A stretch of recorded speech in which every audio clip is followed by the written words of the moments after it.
హరే కృష్ణ. భక్తులందరికీ స్వాగతం. ఇవాళటి భగవద్గీత క్లాస్కి ప్రార్థనతో మొదలు పెడదాము. అందరూ కూడా ప్రార్థించండి నాతో పాటు. ఇక దయచేసి వీడియో ఆన్ చేసి క్లాస్ వినండి ప్లీజ్. ఓం నమో భగవతే వాసుదేవాయ. ఓం నమో భగవతే వాసుదేవాయ. ఓం నమో భగవతే వాసుదేవాయ. ఓం అజ్ఞానతిమిరాంధస్య జ్ఞానాంజనశలాకయా చక్షురున్మిలితం येन తస్మై శ్రీగురవే నమః.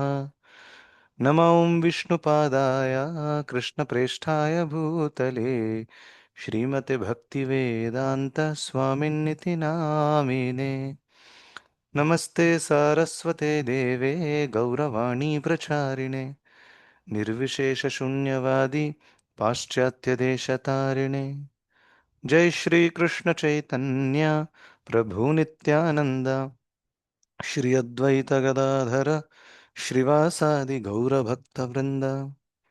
हरे कृष्ण कृष्ण कृष्ण हरे हरे हरे राम राम राम हरे हरे.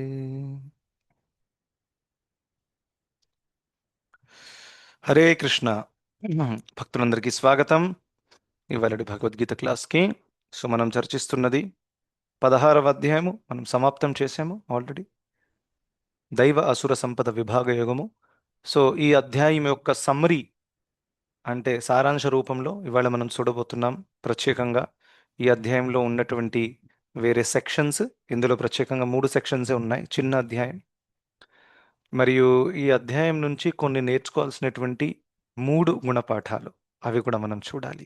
ప్రాక్టికల్గా మనకు దైనిక జీవితంలో అవసరపడేటటువంటి విషయాలు కూడా మనం చర్చిస్తాం. ఓకే. సో జనరల్గా చేసే విధంగా నేను స్క్రీన్ మీద షేర్ చేసి ఇక్కడ రాస్తాను. ఓకే. మీకు అందరికీ కనిపిస్తుందా నా notepad? Chapter 16. Can somebody confirm? Yes Prabhuji, కనబడుతోంది. ఓకే. డివైన్ అండ్ డెమోనియాక్, దైవాసుర సంపద విభాగ యోగం. సో ఇందులో మీకు తెలుసు టోటల్ 24 శ్లోకాలు ఉన్నాయి. సో ఇందులో 3 సెక్షన్స్లో మనం విభజిస్తే, ఓకే, సో సెక్షన్ 1 ఒకవేళ చూస్తే వి కెన్ కాల్ ఇట్ దైవీ గుణాలు మరియు అసుర గుణాలు రెండింటి గురించి మాట్లాడతారు. ఇది 1 నుండి 6వ శ్లోకం వరకు, 1 to 6 వర్సెస్ ఏవైతే ఉన్నాయో దైవీ గుణం మరియు అసుర గుణం. సో దైవీ గుణాలలో 26 దైవీ గుణాస్ చెప్తారు, రైట్. 26 దైవీ గుణాస్ అండ్ దెన్ 6 అసుర గుణాస్, రైట్. ఎవరికైనా గుర్తున్నాయా 26 దైవీ గుణాస్ ఏంటనేవి? చెప్తారా? Anybody remembers? నో? ప్రభుజీ, అభయం, సత్వ సంశుద్ధి అవి. యా, అభయం సత్వ సంశుద్ధిర్జ్ఞాన యోగ వ్యవస్థితి దానం దమశ్చ యజ్ఞశ్చ స్వాధ్యాయస్తప ఆర్జవం అహింస సత్యం అక్రోధ, ఆ సిరీస్ అంతా, రైట్. అయితే ఇలా భగవంతుడు ఫస్ట్ 3 శ్లోకాలలో దైవీ గుణాలు చెప్తారు. ఇంకా దాని తర్వాత కొన్ని అసుర గుణాల లిస్ట్ కూడా ఇస్తారు. దంభో దర్పోభిమానశ్చ క్రోధ పారుష్యమేవ చ అజ్ఞానం చాభిజాతస్య పార్థ సంపదమాసురీం, అలా చెప్తారు. అర్థమైందా? సో ఆ విధంగా 26 దైవీ గుణాలు ఇంకా 6 అసుర గుణాలు చెప్పడం అనేది జరుగుతుంది. సో ఇది మొట్టమొదటి సెక్షన్. కానీ ఇంట్రెస్టింగ్ పాయింట్ ఏంటంటే సెకండ్ సెక్షన్ ఏదైతే ఉందో అది ఈ అధ్యాయంలో మ్యాక్సిమం పార్ట్ అన్నమాట. 7 నుండి 20 వరకు ఇదంతా కూడా ఏముందో తెలుసా? అసుర గుణాల యొక్క వివరణ, అసుర గుణాస్ ఇన్ డీటెయిల్, దీని గురించి ఎక్స్ప్లెయిన్ చేస్తారనమాట.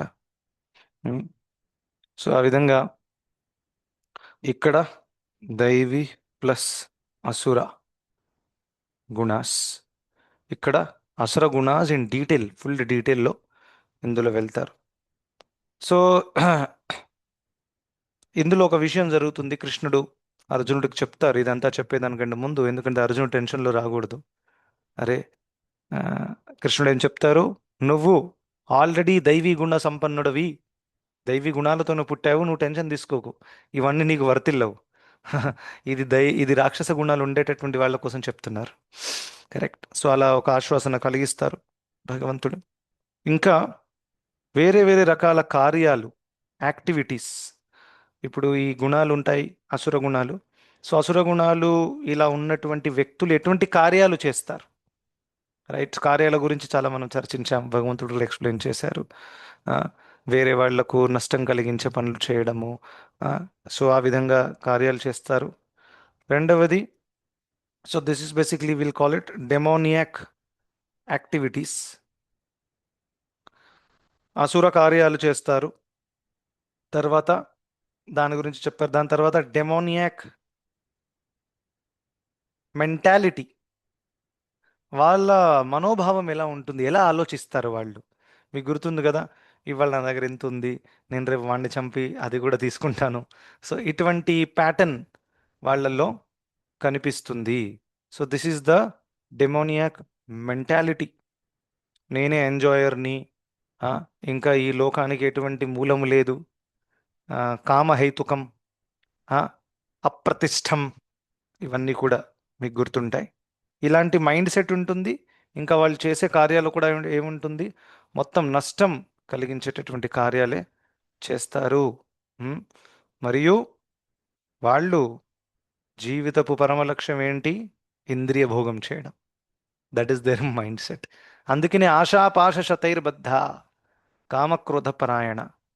ఆశాపాశ, ఆశాల యొక్క పాశముతో వాళ్ళు బంధింపబడతారు. శతైర్, వందల కొద్ది పాశాలు, ఒక పాశం కాదు.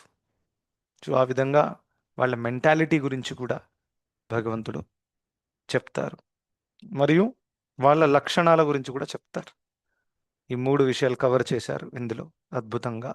ఆ, వాళ్ళు చేసే కార్యాలు, వాళ్ళు ఆలోచించే విధానము, ఇంకా వాళ్ళు ప్రదర్శించే గుణాలు, ఇవి మూడు. చూడండి, ఒక వ్యక్తి పర్సనాలిటీ ఈ మూడింటితో తయారవుతుంది. అందరు ఒప్పుకుంటారు, రైట్? డివోటీ అంటే కూడా డివోటీకి ఒక మెంటాలిటీ ఉంటుంది. డివోటీ కొన్ని కార్యాలు చేస్తాడు, ఇంకా డివోటీ కొన్ని లక్షణాలను కూడా చూపిస్తాడు.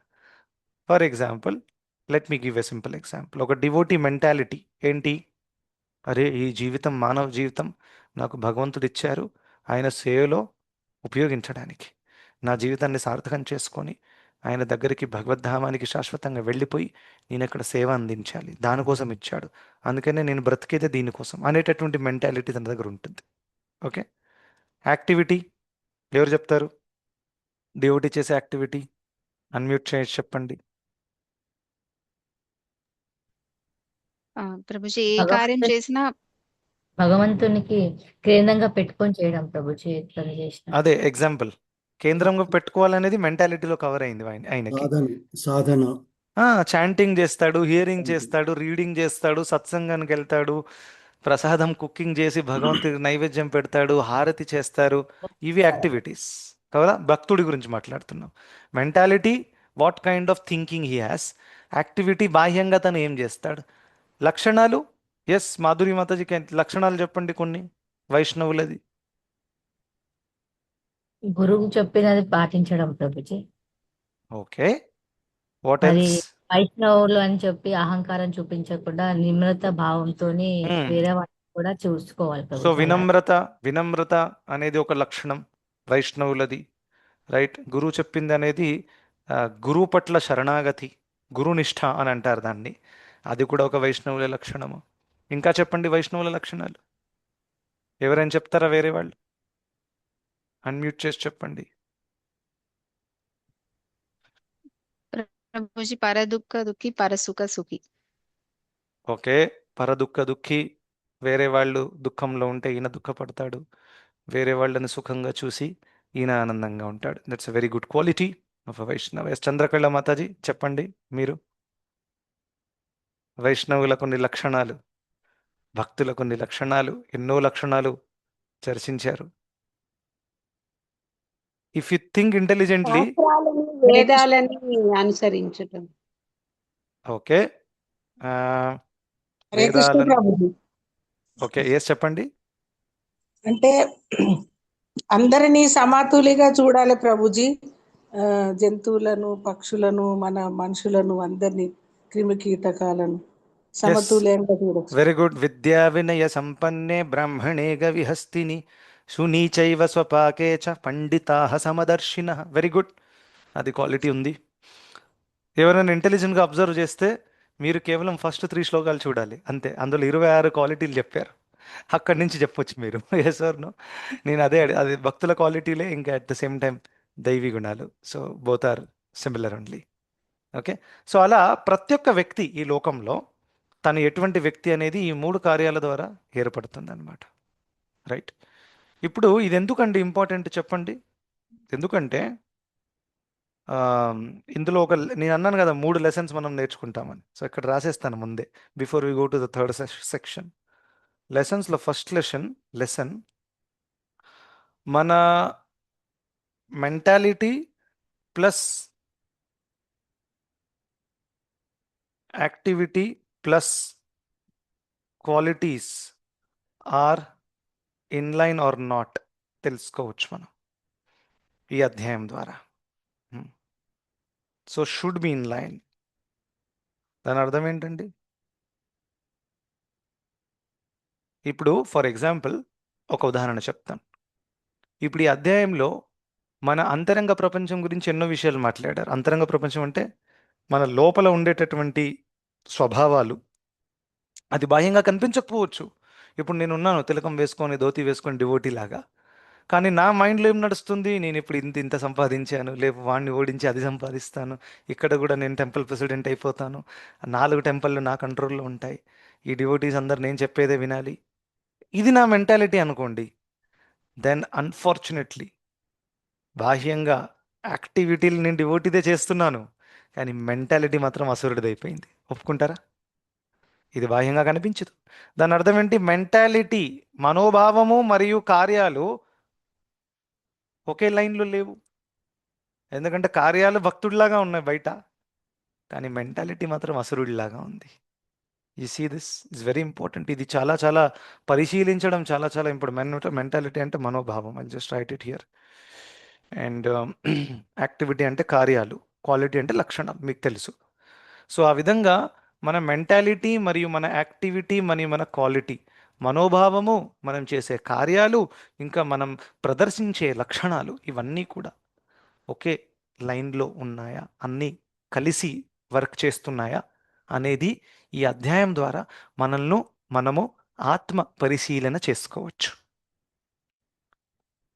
సో చాలా చాలా ఇంపార్టెంట్. ఫర్ ఎగ్జాంపుల్ ఆధ్యాత్మిక జీవితంలో నేను ఏదైనా చేశాను, దానివల్ల నాకు అనిపిస్తుంది నేనే కంట్రోలర్ని, నేనే చేశాను, నేను ఎంత అద్భుతంగా ఒక టెంపుల్ సృష్టించాను, నేను ఎంతమందికి ప్రీచింగ్ చేశాను, ఎంత టాలెంటెడ్ నేను. సో బాహ్యంగా నేను చాంటింగ్, ధోతి కుర్త అన్ని వేసుకున్నా, కానీ మెంటాలిటీ ఏంటి? అసుర మెంటాలిటీ. బికాజ్ అసురుడు అనుకుంటాడు నేనే కర్త కర్మక్రియ. రైట్. సో అందుకనే ఈ 3 ఇన్లైన్గా ఉండాలండి. అందుకనే ప్రతి ఒక్కరు మనర్లం రిపీటెడ్గా మనం చూస్తూ ఉండాలి, నా మెంటాలిటీ ఎలా ఉంది, నేను చేసే కార్యాలు ఎలా ఉన్నాయి, ఇంకా నేను ప్రదర్శించే లక్షణాలు ఎలా ఉన్నాయి. It's very very important. 3 ఇంపార్టెంటే. ఎప్పుడెప్పుడు మెంటాలిటీ బాగుంది, దట్ కృష్ణుడి కోసం జీవితం అంకితం చేయాలి, యాక్టివిటీ కూడా చేస్తున్నాం, కానీ లక్షణాలు కూడా మనము సరైన లక్షణాలు ప్రదర్శించాలి. రైట్. సో జనరల్గా మెంటాలిటీ అంటే యాక్టివిటీ, మనోభావము, మనం మరి చేసే కార్యాలు కృష్ణ చైతన్యంలో అలైన్గా ఉంటే క్వాలిటీస్ ఆటోమేటిక్గా సెట్ అయిపోతాయి. బికాజ్ మీ మైండ్ సెట్ ఇంటర్నల్గా సరిగ్గా ఉంది, యాక్టివిటీ బాహ్యంగా మీరు సరైన సాధన చేస్తున్నారు, ఆటోమేటిక్గా దైవీ గుణాలు బయటికి వస్తాయి. సెపరేట్గా అంత హార్డ్ వర్క్ చేయాల్సిన అవసరము లేదు. సో ఆ విధంగా యస్యాస్తి భక్తిర్ భగవత్యకించన సర్వైర్గుణైస్తత్ర సమాసతే సురా అని భాగవతంలో చెప్పారు. భక్తులు ఎవరైతే మెంటాలిటీ మరియు యాక్టివిటీ, మనోభావము అంతరంగముగా, కార్యాలు బహిరంగంగా, ఇవి ఎప్పటిదాకైతే కృష్ణ చైతన్యంలో మునిగి ఉంటాయో అటువంటి భక్తుడిలో అన్ని దైవీ గుణాలు వ్యక్తమవుతాయి, బయటికి వస్తాయి. మరియు కుతావ భక్తస్య మహోద్గుణ అని చెప్పారు. హరావ భక్తస్య కుతో మహద్గుణాన్. సారీ, హరావ భక్తస్య కుతో మహద్గుణాన్ అంటే ఒకవేళ ఒక వ్యక్తి అభక్తుడు అనుకోండి, తన దగ్గర ఈ మంచి క్వాలిటీస్ ఉన్నా కానీ దాని యూజ్ ఏంటి? ఎందుకంటే తన మెంటాలిటీ కృష్ణుడి వైపు లేదు కదా. సో ఎప్పుడెప్పుడు కొంతమందిలో క్వాలిటీస్ ఉంటాయి, మంచి మాట్లాడతారు, ఎప్పుడు కోప్పడరు, ఇలాంటి వాళ్ళు ఉంటారు. కానీ ఆ వ్యక్తి భక్తి చేయట్లేదు అనుకోండి, దాని అర్థం ఏంటి? తనది కూడా మెంటాలిటీ, యాక్టివిటీ, క్వాలిటీ ఒక లైన్లో లేవు. రైట్. ఎందుకంటే మెంటాలిటీ ఏముంది? కృష్ణుడు శరణాగతి లేదు. కృష్ణుడు శరణాగతి లేదంటే ఏంటి? ఆ వ్యక్తి జనరల్గా ఏమనుకుంటాడు? నేను బాగుండాలి, నా కుటుంబం బాగుండాలి, మేము మంచిగా ఆరోగ్యంగా ఉండాలి, అంతే ఉంటుంది. రైట్. సో అది కృష్ణ భక్తుడి భావం అది కానే కాదు. రైట్. కృష్ణ భక్తుడికి ఆల్రెడీ తెలుసు ఇక్కడ ఎవరు బాగుండరాదు, ఫుల్ క్లారిటీ ఉంది, టాప్ నాచ్. సో ఆ విధంగా మెంటాలిటీ, యాక్టివిటీ అండ్ క్వాలిటీ, ఈ మూడు కూడా పక్కా ఒకే లైన్లో ఉండాలి. ఓకే.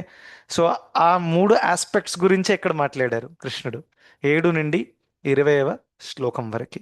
సో ఇది చూసి నేను కూడా ఏమైనా ఆ లైన్లో వెళుతున్నానా లేదా అని పరిశీలించే మంచి అవకాశం మనకి దక్కుతుంది.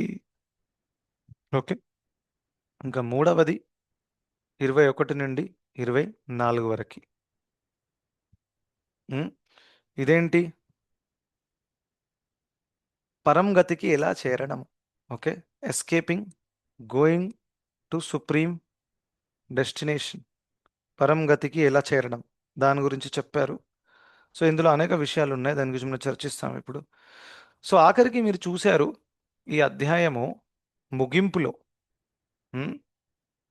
ఏం చెప్పారు భగవంతుడు. ఫర్ ఎగ్జాంపుల్ 22nd, 23rd భగవంతుడు చాలా క్లియర్గా చెప్పారు. సో మొట్టమొదటిగా 3 ద్వారాలు నరకానికి, అవునా? సో క్రామ, క్రోధ అండ్ లోభ, కేకేఎల్ గుర్తుపెట్టుకోండి. KKL will take you to hell. చాలా సింపుల్. సో కేకేఎల్, కామ, క్రోధ, లోభ, ఇది 3 నరకానికి ద్వారాలు. సో అటువంటి వ్యక్తి అధోగతికి గురవుతాడు, ఇటువంటి స్వభావం ఉండేటటువంటి వ్యక్తి. సో అందుకనే ఒక వ్యక్తి దీన్ని త్యజించాలి చెప్పారుగా భగవంతుడు. ఇది త్యజించి ఎవరైతే ఆధ్యాత్మిక దైవీ కార్యాలకు అనుగుణంగా పనిచేస్తారో అటువంటి వాళ్ళు పరంగతిని చెందుతారు. చాలా చాలా క్లియర్గా భగవంతుడు 22వ శ్లోకంలో చెప్పారు. తతో యాతి పరాం గతి, 22nd verse, తతో యాతి పరాం గతి, those who give up KKL they will attain పరం గతి. దాని గురించి చెప్పారు. మరి కేకేఎల్ వదిలేయాలి, మనం కామక్రోధ లోభ వదిలేయాలి. ఇంకా మరి ఎప్పుడు ఎలా ప్రవర్తించాలి మరి అనేది తెలుసుకోవాలి. ఎలా? శాస్త్రం, తస్మాత్ శాస్త్రం ప్రమాణంతే కార్య అకార్య వ్యవస్థితం, అది కూడా చెప్పారు. ఎందుకంటే ఎవరైతే శాస్త్రాన్ని ఫాలో చేస్తున్నారో అటువంటి వాళ్ళే పరమగతిని పొందగలుగుతారు. That is also very very important. ఎందుకంటే శాస్త్రాన్ని ఫాలో చేస్తే జీవితం శుద్ధమవుతుంది, దైవీ గుణాలు వస్తాయి, పాపకార్యాలు ఆపేస్తాం. అలా చేయగానే ఏమవుతుంది? ఆటోమేటిక్గా మనము ఉద్ధరింపబడతాం. So follow scriptures for every aspect of life. జీవితంలో ఏది చేయాలనుకున్నా కానీ మనము శాస్త్రాలను ఫాలో చేయడం చాలా చాలా ఇంపార్టెంట్. సో ఇది 16వ అధ్యాయంలో ఉండేటటువంటి వేరే సెక్షన్స్. సో 15వ అధ్యాయంలో భగవంతుడు అక్కడ అశ్వత్థ వృక్షం గురించి చెప్పారు. రైట్. ఆ అశ్వత్థ వృక్షము ఈ భౌతిక జగత్తుని ప్రతినిధిస్తుంది. సో ఆ భౌతిక జగత్తుని ప్రతినిధించినప్పుడు ఒక విషయం జరుగుతుంది. ఏం జరుగుతుంది? ఆ చెట్టు ఎంత పెద్దదంటే అక్కడ స్టార్ట్ ఎక్కడ? అధశ్చోర్ధం ప్రసృతాస్తస్య శాఖ గుణ ప్రవృద్ధ విషయ ప్రవాలా. చాలా పెద్దది. ఎక్కడ స్టార్ట్ ఉంది? నాంతో నచాదిర్ నచ సంప్రతిష్ఠ అశ్వత్థమేనం సువిరూఢమూలం అసంగశస్త్రేణ దృఢేన చిత్వా. ఈ భౌతిక జగత్తు నీ ప్రతినిధించేటటువంటి అశ్వత్థ వృక్షం ఏదైతే ఉందో అది భౌతిక సంసారాన్ని ప్రదర్శిస్తుంది. దాన్ని వేర్ల నుంచి కట్ చేయాలి, అప్పుడే ఇది పోతుంది. మీరు కేవలం బ్రాంచులు లేకపోతే లీవ్స్ కట్ చేస్తే మళ్ళీ పెరుగుతూనే ఉంటుంది. సో వేర్ల నుంచి కట్ చేయాలంటే ఏ ఏ అస్త్రముతో కట్ చేయాలండి? ఏంటి ఆ అస్త్రము? అసంగ ప్రభుజీ అనేటటువంటి నిరాశక్తి. ఎస్, అసంగ అనేటటువంటి అస్త్రము. సో అసంగ అంటే వైరాగ్యము. అసంగ శస్త్రేణ దృఢేన చిత్వా అని అన్నారు. అసంగ శస్త్ర, అసంగ శస్త్ర అంటే వైరాగ్యము అనేటటువంటి శస్త్రాన్ని ఉపయోగించాలి. ఆ శస్త్రం ద్వారా ఒక వ్యక్తి ఈ భౌతిక జగత్తును ప్రతినిధించేటటువంటి అశ్వత్థ వృక్షం నుంచి బయటికి పడచ్చు. ఎప్పుడైతే ఈ వృక్షం కట్ అయిపోతుందో వృక్షం కుప్పకూలి కింద పడిపోతుంది. ఇక మళ్ళీ ఆ వృక్షం పెరగదు. ఎందుకు? వేర్ల నుంచి కట్ చేశారు కాబట్టి. అదేవిధంగా ఒక జీవాత్మ ఎప్పటిదాకైతే తనలో ఉండేటటువంటి అనర్థాలను హృదయంలో నుండి ఎప్పటిదాకా క్లీన్ చేయమో లోపల నుంచి, అప్పటిదాకా ఈ చెట్టు పెరుగుతూనే ఉంటుంది. బాహ్యంగా ఒక వ్యక్తి పుణ్యకార్యాలు చేస్తూ ఉంటాడు. అదేంటి? పుణ్యం చేసి పాపాలు తగ్గిస్తాడు. అంటే ఈ వృక్షంలో ఒక 2-3 శాఖలు కట్ చేశాడు, వృక్షం చిన్నగా అయింది. Wow, nice progress. ఇంకా 2-3 శాఖలు కట్ చేశాడు, ఈ వృక్షం ఇంకా చిన్నగా అయింది. వాయిస్ తర్వాత కొన్ని రోజుల తర్వాత ఏం జరిగింది? వృక్షం మళ్ళీ పెరుగుతుంది, శాఖలు వస్తూనే ఉన్నాయి. అరే, ఎందుకంటే ఎప్పటిదాకా అయితే వేర్ల నుంచి కట్ చేయరు అప్పటిదాకా ఆ శాఖలు మీరు ఎన్ని కట్ చేసినా మళ్ళీ కొత్త కొత్త శాఖలు వస్తూ ఉంటాయి. సో ఇదే విషయాన్ని పరీక్షిత్ మహారాజు అద్భుతంగా భాగవతంలో శుకదేవ్ గోస్వామిని ప్రశ్నిస్తారు. 5వ స్కందంలో లాస్ట్ చాప్టర్లో ఆయన ఏమన్నారు? శుకదేవ్ గోస్వామి ఒక సెక్షన్ ఎక్స్ప్లెయిన్ చేస్తున్నారు. ఏంటా సెక్షను? నా సుఖదేవ్ గోస్వామి చాలా సీరియస్ మ్యాటర్ చెప్తున్నారు. శుకదేవ గోస్వామి యొక్క తండ్రి గారు క్లాస్ వింటున్నారు. వారి తండ్రి గారి గురువు, ఆయన కూడా అంటే గురువు యొక్క గురువు, పరం గురువు కూడా క్లాస్ వింటున్నారు. అందరు అక్కడ కూర్చొని వింటున్నారు. Shukdev Goswami is a young boy, not even a young man. ఆయన ఏం చెప్పారు? ఈ లోకంలో ఎంతోమంది అనేక విధి విధానాలు పాటిస్తారు, వేదాలలో ఉండేటటువంటిది. దాని ద్వారా వాళ్ళు చేసినటువంటి పాపాలను కడుక్కుంటారు. ఫర్ ఎగ్జాంపుల్ గంగాకి వెళ్తారు, అవునా? గంగా నదిలో స్నానం చేస్తారు అండ్ ఎక్సెట్రా. ఇంకా పుణ్యక్షేత్రాలకు వెళ్తారు, రిషికేశ్, హరిద్వార్, వారాణసి, ఇంకా వేరే వేరే ధామాలకు వెళ్తారు, శుద్ధీకరణ కార్యాలు చేస్తారు. కానీ ఏమవుతుంది? మళ్ళీ తిరిగి వస్తారు, మళ్ళీ పాపాలు చేస్తారు, మళ్ళీ వెయ్యి తిరుపతిలో వెంకటేశ్వర స్వామి దగ్గర చెవులు ఇలా పట్టుకుంటారు, ఇలా గుంజీలు కూడా తీస్తారు. నేను చూశాను, గుంజీలు కూడా తీస్తారు అబిట్స్ టెంపుల్లో కూడా. సో గుంజీలు తీస్తారు, వెరీ నైస్. అంటే వాళ్ళు ఏదో చేసినటువంటి తప్పుని ఒప్పుకొని వాళ్ళు భగవంతుడి దగ్గర సారీ చెప్తున్నారు. మళ్ళీ వెళ్ళి అదే తప్పు మళ్ళీ చేస్తారు. అయితే పరీక్షిత్ మహారాజ్ ఈ విషయాన్ని గమనించి ఏమన్నారు? కుంజర శౌచవత్ అని అన్నారు. కుంజర శౌచవత్ అంటే ఇది ఏనుగు స్నానం లాంటిది. ఓ శుకదేవా, ఇదేంటి? ఏనుగు నదిలోకి వెళ్ళింది, చెరువులోకి వెళ్ళింది, మంచిగా స్నానం చేసింది, బయటకు వచ్చి మట్టి తీసుకొని మీద వేసుకుంది మళ్ళీ. మరి ఇంత స్నానం చేసి ప్రయోజనం ఏంటి? అదేవిధంగా ఒక వ్యక్తి ఎన్నో విధి విధానాలు పాటిస్తాడు, కొంత సమయం వరకు మళ్ళీ తను పాపకార్యాలలోకి వెళ్తారు. అందుకనే ఈ ఈ విషయం రాగానే చాలా ఇంట్రెస్టింగ్ టాపిక్ ఇది అందరికీ. ఎందుకంటే అక్కడ అందరూ వేదాలను ఫాలో చేసే వాళ్ళు కూర్చొని ఉన్నారు, నాస్తికులు ఎవరు లేరు, కలియుగ వాసులు గారు వాళ్ళందరూ. గొప్ప గొప్ప ఋషిమునులు ఆ క్లాస్ వినడానికి వేరే వేరే లోకం నుంచి వచ్చారు, భూలోకమే కాదు, ఊర్ధ్వలోకాల నుంచి కూడా చాలా మంది ఇక్కడికి వచ్చారు. వాళ్ళు గురువులు శిష్యులను తీసుకొని వచ్చారు. ఆ ఒక్కొక్క గురువుకి లక్షల మంది శిష్యులు ఉన్నారు. ఆ గురువు అన్నారు, అక్కడ శుకదేవ్ గోస్వామి క్లాస్ ఇస్తున్నాడు, మనం అందరం వెళ్దాం రండి అని. అలా వచ్చి కూర్చొని వింటున్నారు. శుకదేవ్ గోస్వామి క్లియర్ వర్డిక్ట్ ఇచ్చారు. ఏమని చెప్పారు? ఎప్పటిదాకైతే ఒక వ్యక్తి హరిశరణం తీసుకోడో, తీవ్రంగా హరిభక్తి చెయ్యడో, అప్పటిదాకా తను పాప కార్యాలు బహుశా ఆపేయొచ్చు, కానీ పాప ప్రవృత్తిని పోగొట్టరాదు అని చెప్పారు. రెండింటికి చాలా తేడా ఉంది.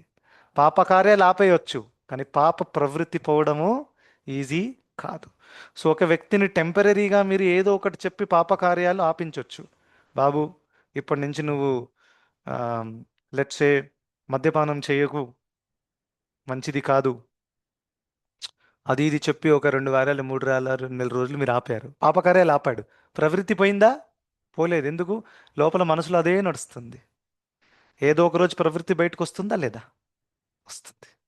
సో అందుకనే కేవలం పాపకార్యాలు ఆపడమే గొప్ప కాదు, పాప ప్రవృత్తిని తీసేయడం గొప్ప. పాప ప్రవృత్తి పోయిందనుకోండి, అప్పుడేమవుతుంది? ఆ వ్యక్తి పాపాలే చేయడు. సో అందుకనే ఈ హరినామం ఏదైతే ఉందో చాలా క్లియర్ వర్డిక్ట్ ఆయన ఇస్తారు. భగవంతుడి నామము తీవ్రంగా ఎవరైతే జపిస్తున్నారో, ఎందుకంటే నామము జపించేది కూడా వేరే టైప్స్ ఉంటాయి. అపరాధ నామము, నామాభాసము, శుద్ధ నామం, రైట్?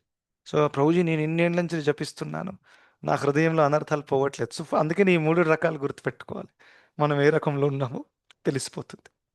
ఎవరైతే శుద్ధనామం చేస్తున్నారో అటువంటి వాళ్ళు కంప్లీట్గా వాళ్ళ పాప ప్రవృత్తిని తీసేసినారు అని క్లియర్గా అర్థమైపోతుంది. అపరాధనామము చేసేవాళ్ళు 2 నడుస్తున్నాయి సైడ్ బై సైడ్, అవునా? ఇంకా నామాభాసం ఈజ్ మచ్ మచ్ బెటర్ ఆబ్వియస్గా. సో అలా మనము చేసే క్వాలిటీ ఆఫ్ చాంటింగ్ ద్వారా ఆధారపడుతుంది శుద్ధీకరణ కూడా ఎలా అవుతుంది అనేది. సో అందుకనే ఒక డివోటీ నాకు చెప్తున్నారు, ఆయన ఆల్రెడీ 3-4 ఇయర్స్ ఇస్కాన్లో ఉన్నారు. ప్రభుజీ, నాకైతే శ్రద్ధ తగ్గిపోతుంది. ఏమన్నా ప్రభుజీ మీరు ఇలా మాట్లాడుతున్నారేంటి? I was surprised. యాక్చువల్లీ ఏంటంటే నేను ఇన్నేళ్ళ నుంచి చాంటింగ్ చేస్తున్నాను, 6 ఇయర్స్ అయింది, 4-6 ఇయర్స్ అయింది. నా హృదయంలో ఉండే అనర్థాలు పోవట్లేదు. సో నాకైతే అనిపిస్తుంది ఈ హరినామం యాక్చువల్గా పని చెయ్యదు అని అనిపిస్తుంది. ఎందుకంటే మేబీ ఇంత అంటున్నారు వీళ్ళు, ఎంత గొప్పగా చెప్తున్నారు హరినామం గురించి, ఇదంతా నాకు ఫాల్స్గా అనిపిస్తుంది. సో ఇలా మాట్లాడారనమాట. సో మీకు అందరికీ ప్రశ్న, హరినామము ఇది చేస్తుంది అది చేస్తుంది అని చాలా గొప్పగా శాస్త్రాలు వర్ణించాయి.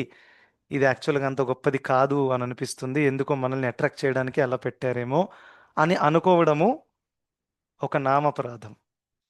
అది ఏదో చెప్తారా? 10 నామపరాధాలలో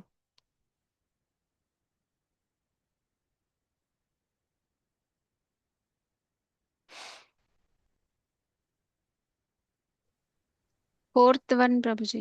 5th వన్. 4th వన్ ఏంటి? To blaspheme the vedic literatures or literatures in persons to the vedic version. వైదిక గ్రంథములను గ్రంథములను నిందించడం. నిందించుట. 5వది ఏంటి?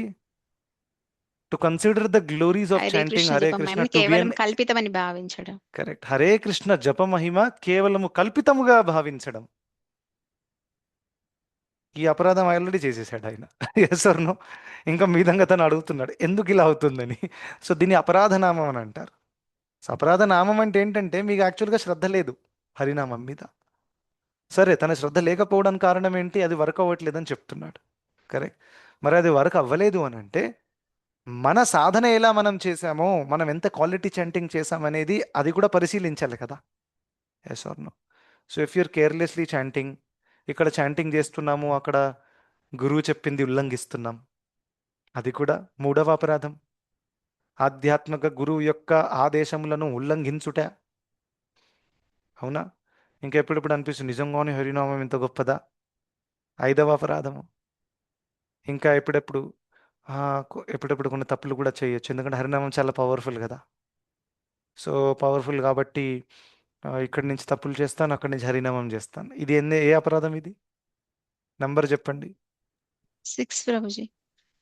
6th or 7th? Think again. 7th వచ్చేసి హరినామము ఆ కర్మకాండలో ఒక That భాగంగా is 8th. పరిగణించాడు.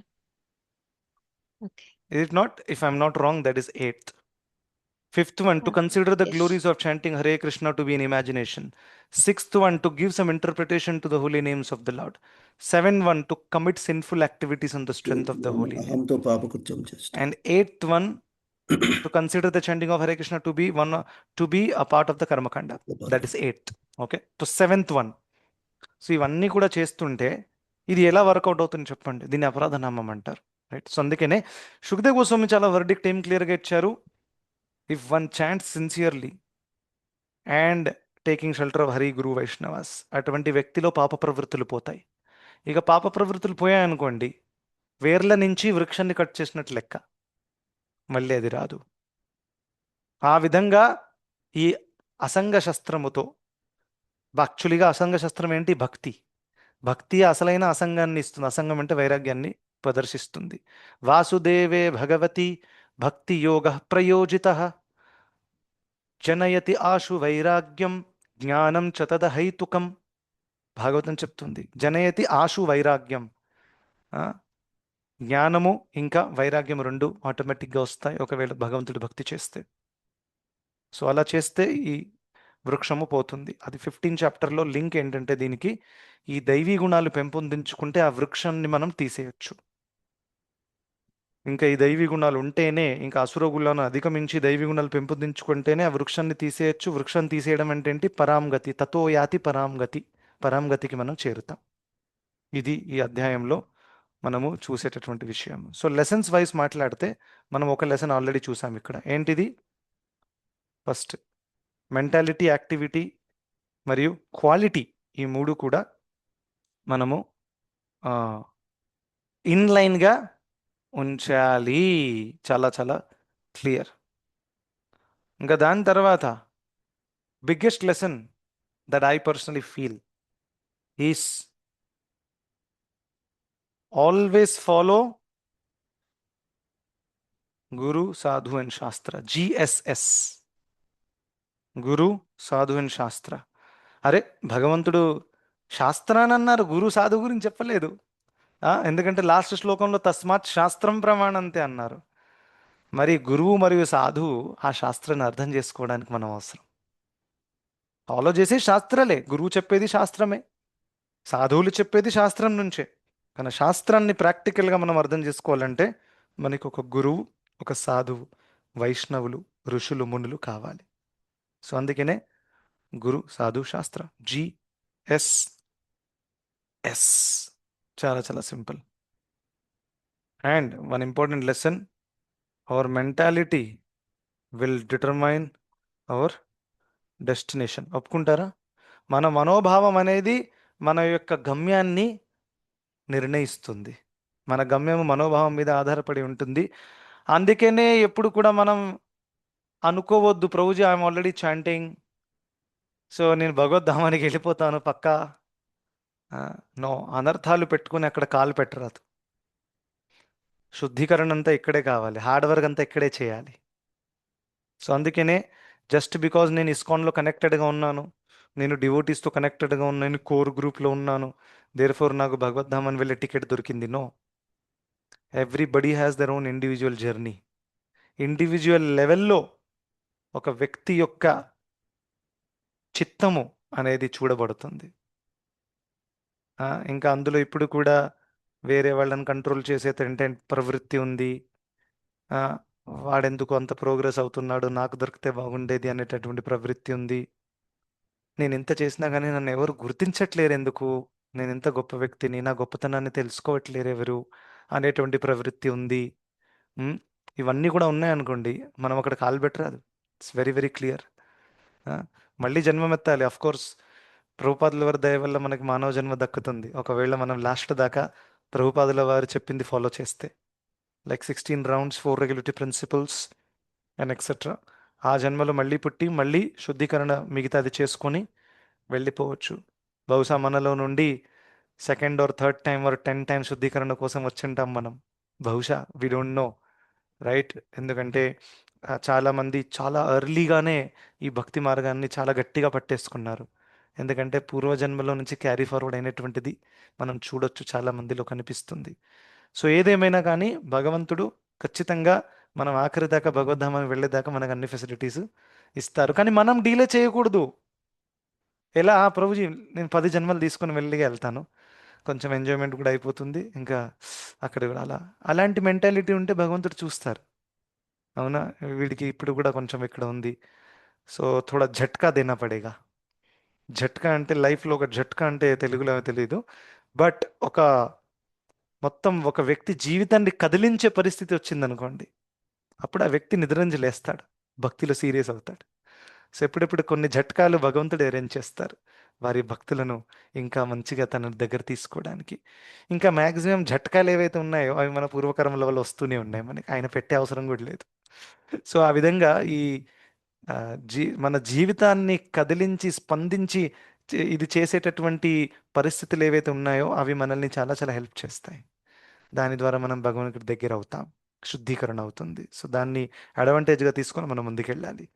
Okay, thank you so much. Hare Krishna. Hare Krishna Prabhuji.